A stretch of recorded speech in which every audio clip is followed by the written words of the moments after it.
My name is Rebecca Lowell, and I am with the Library of Congress Veteran History Project. Bellevue University is a sponsor of the Nebraska Vietnam Veteran Memorial Foundation, and I am here at Bellevue University Military Veteran Service Center with Air Force veteran Richard Cline, who has agreed to share his story for the History Project and the Nebraska Vietnam Veteran Memorial Foundation. Richard, let's begin with your full name and where you were born. My full name, Richard Louis Cline II. I was born in Pasadena, Texas. Okay. And tell me about growing up. How big was your family? At that time, I had two siblings, and my dad relocated us to Ohio, so that's where I was raised. Okay. Were you brothers and sisters? Were you any of those in the military? I have a stepbrother and a stepsister who both served in the Air Force, and my older sister was a dependent. Okay. And now you said your father was in the service? My dad served in Korea, and he spent a year in Saigon in '73, and he was in during those periods of time. Okay. So where did you go to school? In Ohio, Springfield, Ohio. Okay. Did you have any school after high school? I have a college degree. Oh, and what did you study in college? Computers. Computers. Way back, and when was this? I actually got my degree from Bellevue University, matter of fact. Okay. So were you employed before you joined the military? No. I came right out of high school. Okay. And so you went to high school, military, and then college? I got my degree, my bachelor's degree, after I retired. Oh, okay. Okay. So tell us about why you went into the service. My dad, at the time, worked at the Springfield Municipal Airport with the 178th Tactical Fighter Squadron. I went out there a lot of times with him. I have family members out there, cousins and so on and so forth. And I've always been interested in aircraft. And so I joined delayed enlistment in January of '75, and I was in the Air National Guard for a year and a half. Okay. So you were not drafted? No, you I was volunteered? Not drafted. Yes. Okay. And then when you went into the service, where did you first go? Well, other than Lackland, you mean? You went to training in Lackland? Well, that was basic training, yes. Lackland Air Force Base in San Antonio. And how much was, what kind of a shock was that? How different was that? Big shock, having people right in your face, and understand they don't do that anymore, but all the words you hear on TV programs, yes, they did that to us at that time frame. We were, nose to nose with drill instructors, and it was a different environment, that's for sure. Okay. What was the hardest part? Probably getting up on a hard schedule, you know. Okay, not very scheduled before that. Especially the way they came in and what they said to throw the trash can across the floor and all that stuff you see. It actually happened. Okay. So. Did you have any fun in basic training? It was challenging. Mm-hmm. I wouldn't say I had fun, but I mean, it was challenging. I'm a creature of habit. I like routine, and so being forced, if you will, to have the routine, I guess I did enjoy that. Okay. Yeah.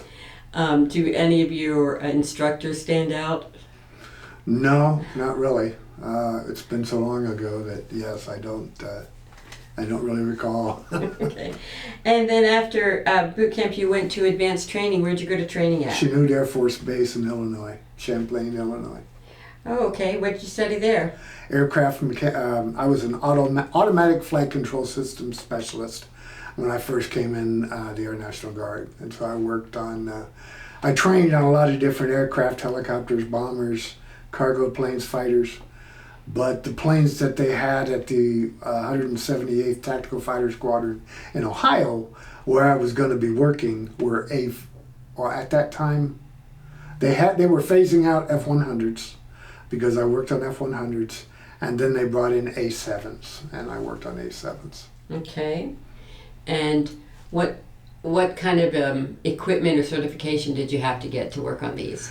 Well, other than passing tech school on flight control mechanics and things of, some of the flight characteristics of the aircraft. Okay. So then where was your first duty station? Homestead, well, Air Force.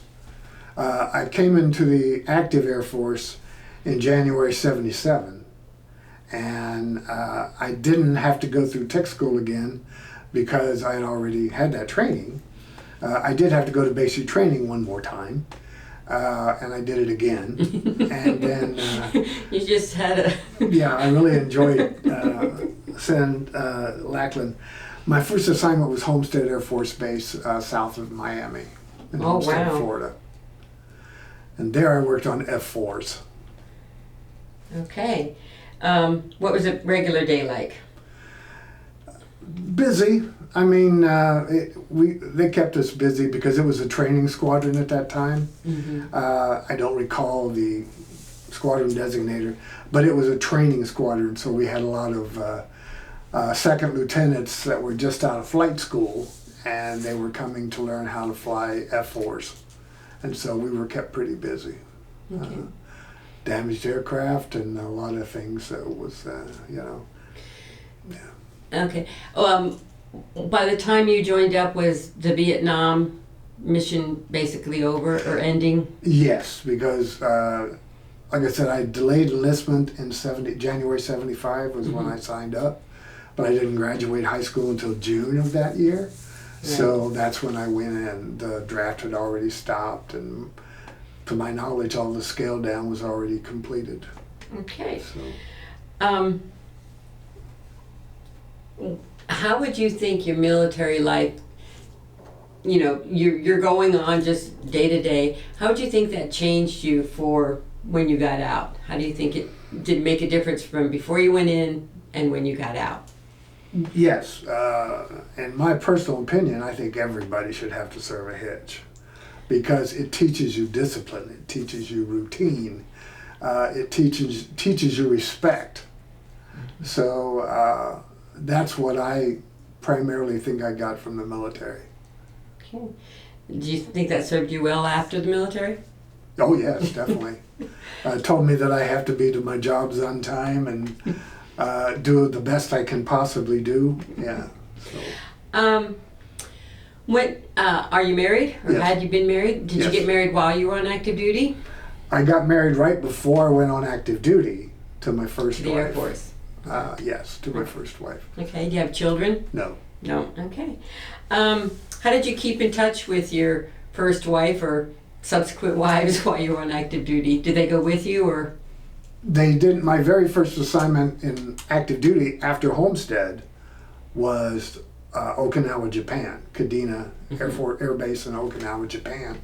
I just took the 18-month tour, and she stayed back in Florida, Homestead. Okay. How'd you keep in touch with her? Telephone, mail. Yeah. Okay. When you weren't working, what kind of things did you do for recreation?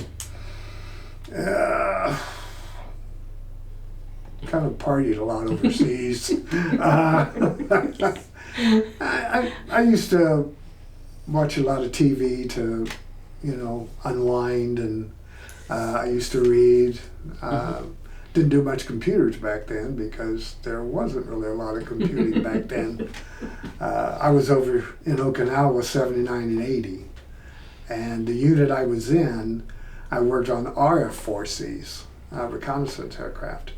They were stationed at Kadena, but we rotated them in and out of South Korea. And so every 2 weeks I was either at Clark Air Base in the Philippines, Okinawa, Japan, or I was at Seoul, or Osan Air Base in South Korea. Okay. All right. And how long were you in the military? I did 21 years active duty. Wow. Yeah.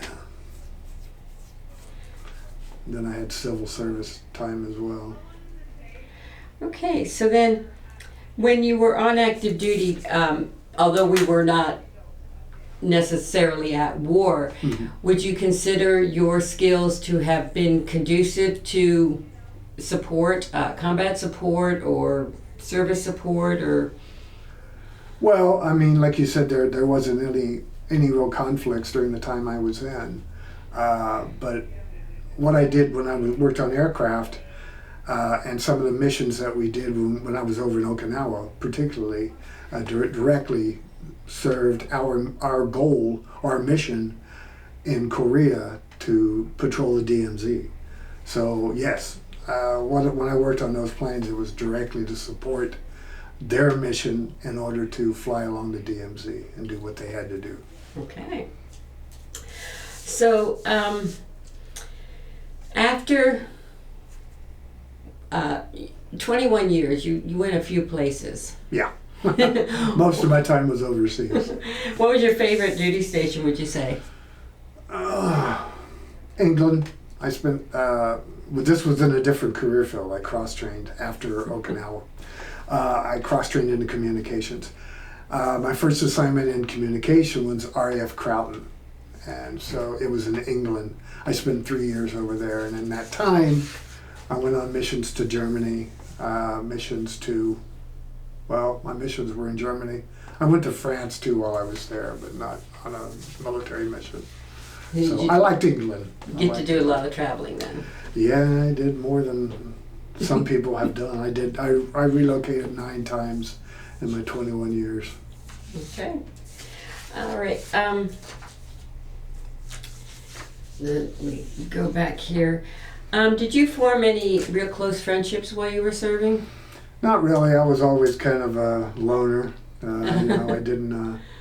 I have more friends now than I did when I was active duty, and one of the main reasons is, I mean, I was always rotating, so I was always someplace else. I had a lot of good friends while I was at each location. I lost a couple friends while I was active duty, but no, I really didn't develop a lot of real close friendships that I maintain now. No. And the one that I did have, he's passed away. I'm sorry. So. Do you recall, maybe I already asked you this, do you recall while on active duty any particular humorous or funny events or play tricks on people or anything like that? I know you have to have a little bit of levity. Yeah, there was a little bit. I remember, when I was in Clark Air Base in the Philippines, I always thought it was hilarious. The first thing we would do when we landed in preparation for a mission, we would go into the airport terminal and everybody grab a beer. And so we'd be just getting off the plane coming from Okinawa or Korea, and everybody would be drinking. I think it was called a San Miguel, if I remember correctly. And yeah, we would all toast that we're getting ready to party in the Philippines. And back then, from what I understand, it's a heck of a lot different than it is nowadays. Do you, now, I can tell that you're a man of faith. Were you always a man of faith? No. No. So what kind of things did you do, or did you notice other people do, to give them a feeling of safety or protection or anything like that? A lot of people just, to use an Air Force term, watch their six. I mean, it was people just kind of kept to themselves, kept to the close friends they had, and took care of each other. Yeah. I remember one time, but the military does stick together, and I hope I'm not wrong in saying this part, but I remember when I was in Okinawa, I was out drinking with a friend of mine, and we got separated, right? Well, I had a little bit more than I probably should have. And I was staggering around, and I saw these 3 Marines coming, right? Because, Okinawa has all different branches. And I thought, okay, I'm going to get my backside kicked here. Actually, they helped me. They put me in a cab, told them to take me to the base, and then I made it back home, even though I was drunk as heck. But So the military people, we do stick together. Yeah. What would you think is on the whole, what would you think was the best part or the most valuable part to you of your military service? Traveling, meeting new people and learning how to deal with new people. Not only for nationals in the countries that I went to, but the people that I had to work with. I mean, you have to learn to work together. It's easier said than done in some cases, but... Okay. Tell me about when you decided to retire. My original plan was not to retire at all, not to stay in long enough for that, but it just seemed to snowball. I just kept getting different assignments, and before I knew it, I was eligible to put in my papers. So... retirement by accident, basically. Basically, yeah. I mean, I did enjoy it, and I'm proud of the fact that I did retire. I'll have this pension for the rest of my life. So yeah, I'm proud of the fact that I served, and I served to retirement. So, okay. Yeah. So then, after you got off of active duty, retired active duty, you went civil service. No, not directly. I spent 7 years in the private sector before I got a job on Offutt Air Force Base, doing what I did in communications while I was active duty. Okay, and then you went to college after I graduated active duty. Okay. Yeah. So, and what did you study in college? Computers. Okay. I know I asked that before, but Well, I'm getting it in the timeline now. yeah. Okay. All right. And then what did you do? You just worked at Offutt doing what you always did, huh? When I was stationed at Offutt 85 to 88. Mm-hmm. And again, that was when I worked in communications. Satellite communications was my career field that I cross-trained into. And then when I came out here as a civilian, the position, when I first retired from active duty, they didn't have civilian positions in what I did. They have since opened it to civilians, and that's how I was able to secure a position at Offutt in communications, working exactly where I worked when I was here active duty. Okay. Doing exactly the same thing. So you got off active duty and you basically stayed here in this area? No. I retired. I actually retired in Colorado Springs. Oh, okay. And then I started my career then in the civilian sector, which I worked in the civilian sector until till I got a job here in 2003. Mm-hmm. So from 96 to 2003, I worked in the civilian sector. Okay, and then since time has gone by now, Mm-hmm.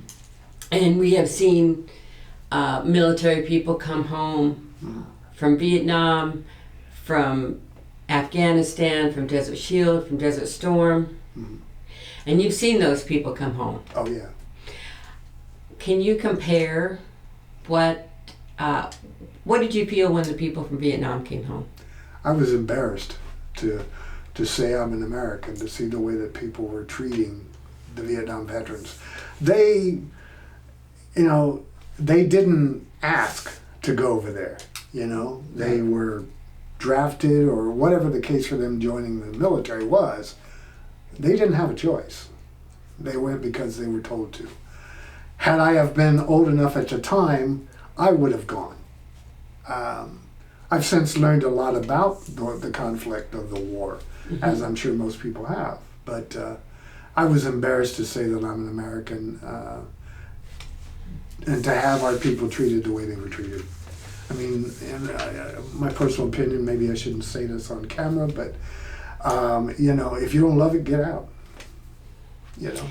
There's a song, I actually have it on my tunes. It's Merle Haggard, and it's called "Walking on the Fighting Side of Me." Yeah. If you don't like it, leave it. Yeah, exactly. That's No, but it's probably true. It's yeah. true. How did your friends and family receive your military service? How did they think of your military service? Oh, my dad was proud of me going in because, like I said, he only did 4 years active duty during Korea.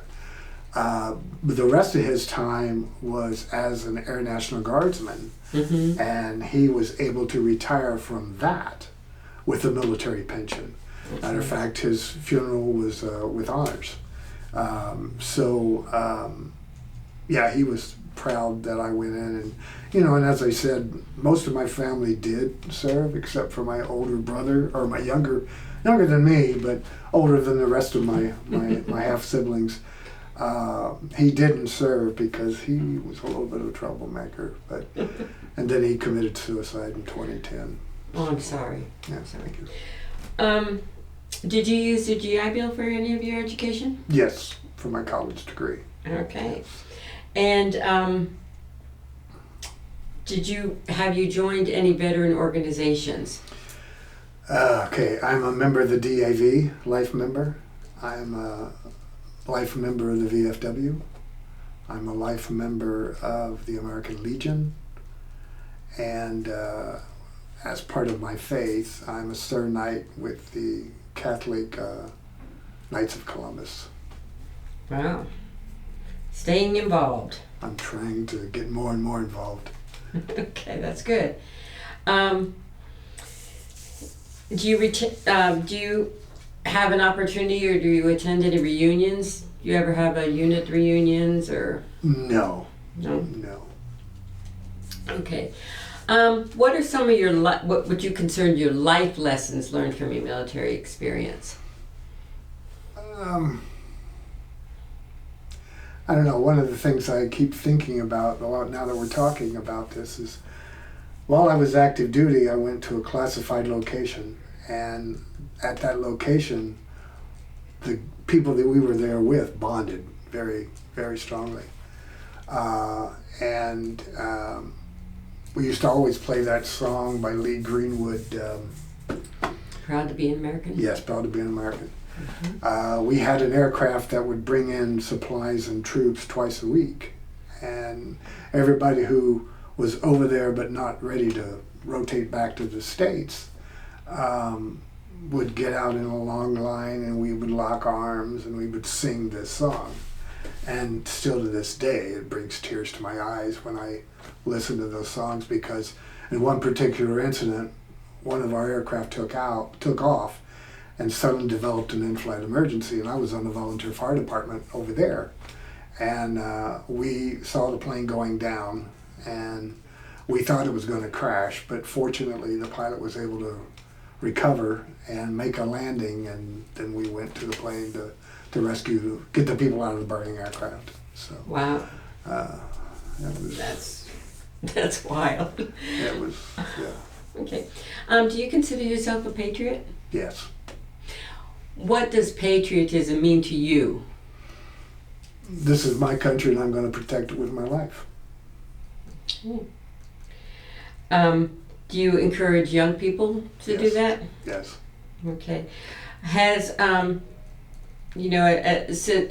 the time you joined from Vietnam and the other skirmishes that we've had since then, has your military service changed or affected the way you can think about war? I think it should be a last resort. Okay. I mean, it's easier said than done, I know, but unfortunately, with a lot of the elements in the world nowadays, that's all they think about is war. And I don't want to get into politics, so I'm not going to do that. But if we do it, if we go, my position is we go to win, not to, just make things status quo. We go to win. Do you think, as a country, as a military, we're ready for war? Right now, no. No, I don't. Do you receive treatment from the VA? I'm 10% disabled because of my hearing. Okay. And looking into the possibility of getting some other... I've got scars from aircraft, and I've been diagnosed with PTSD from some of the things I saw while I was active duty. Yeah, I think running after a burning plane probably would give you some PTSD. I had an AK-47 pointed at my head one time. Oh That my was goodness. kind of a moving experience, to say the It's a least. come to Jesus moment. Yes. That's what they say. Do you consider your services at the VA, had you been involved with them before now? No, I haven't. I was dealing with some issues with I broke my leg 5 years ago, in 2019. And I've been going through the VA to try to find out leg problems, and I finally went on the civilian side of the house. And it's my hip, it's not my leg that's causing all the pain, so I'm going to have a hip replacement. So That'll make you feel old. yeah, it does. Okay.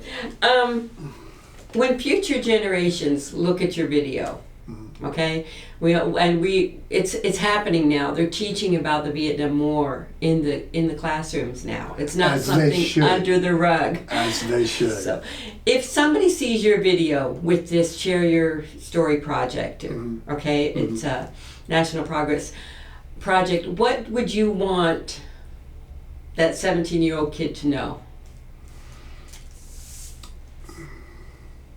Some of the things that we're asked to do for our country may be difficult, may go against the grain of what you think. But if you truly love your country, as those of us who've served do, you'll do what's required of you, I think.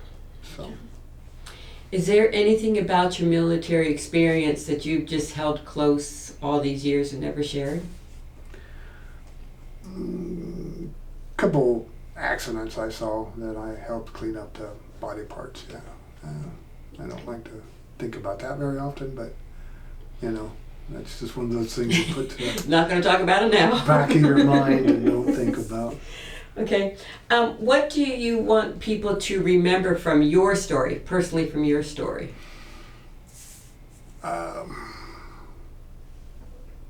was willing, and still am, to do whatever my country demanded of me. I didn't really know a lot about the Vietnam War at that time. Even subsequent wars, I try to learn as much as I can about them. But even then, as a young kid, during the Vietnam era, had I have been old enough to go to country, as I said, I would have done it. I would have done it, and I wouldn't have thought twice about it. Yeah, I would have been scared. You'd be a fool not to be. Absolutely. When you see